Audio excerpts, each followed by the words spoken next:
আমার দাদা কোথায় ঘুরেছে। জাফর ভাই এটা কি জাফর ভাই? এটা খাল কাটতেছে। খাল না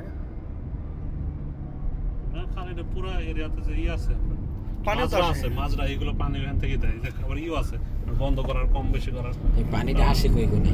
আরে সব জায়গায় সব একটা খাল একটা আসে না পানি, সমুদ্রও আছে, সেটা থেকে আসে কিনা যায়। ওই তো সমুদ্র কাছে থাকলে আসতে আছে সমুদ্র পানি, এটা তো খাল কাটছে এর লাগি, মানে এটা সুবিধার লাগি, নাহলে কি এটা পানি পানিটা দেখে মনে হচ্ছে মিঠা পানির মতো। এটাই না, এটা তো গাছে দেয়, মানে যে জমিতে চাষ করা লেগে তাদের মিঠা পানির মতো নেই কাছাকাছি, যেমন এই খেজুর বাগান আছে, এই খেজুর বাগানে পানি টানি দিতে পারবে, তাই না?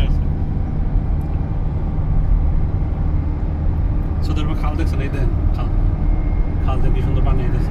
এই জায়গাটা কত কিলোমিটার দূরে দূরে এই জায়গাটা একটা গ্রামের মতো ফিলিং আসতেছে, তাই না? না গ্রামই তো, মানে হাজারটা যে একটা গ্রাম ট্রামের সাইডে, মানে যে এদিকে তো এইসবই করে মানুষ আমাদের এদিকে।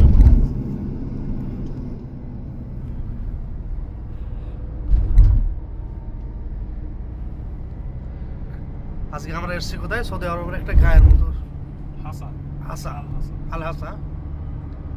জায়গাটার নাম হয়েছে আল হাসা, সৌদি আরবের দক্ষিণ পূর্ব সাইড। হ্যাঁ, দক্ষিণ পূর্বই তো সাইড, এখানে দক্ষিণ পূর্ব সাইড সৌদি আরবের। এখানে তারেক জিয়া বাংলাদেশে খাল কাটতে আছে, আর এখানে খাল কাটতে সৌদি সরকার অলরেডি বানাই রাখছে। এখন আমরা তিন বন্ধু আইছি, এই খালের সাথে বাংলাদেশের সাথে সংযুক্ত করতে হইবে, তারেক জিয়ার প্রতিশ্রুতি রক্ষা করতে হইবে, বাংলাদেশের পানি প্রবাহ যাতে বাড়ে সেই সিস্টেম করতে হইবে।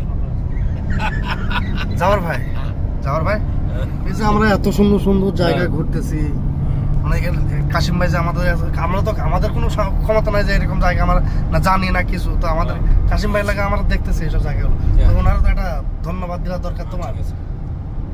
বাংলাদেশ সম্বন্ধে কিছু কইবা? বাংলাদেশে আমার এক বন্ধু ফ্রেন্ড নাম আবুল কাসেম, তার কারণে আমরা এই সৌদি আরবের অজানা জায়গাও দেখতেছি, যেখানে মানুষ আইতে খুব রাত ব্যাপার, তার উসিলায়, তার কারণে আমাদের নসিবে জোরছে এই সমস্ত জায়গা। সালাম আলাইকুম।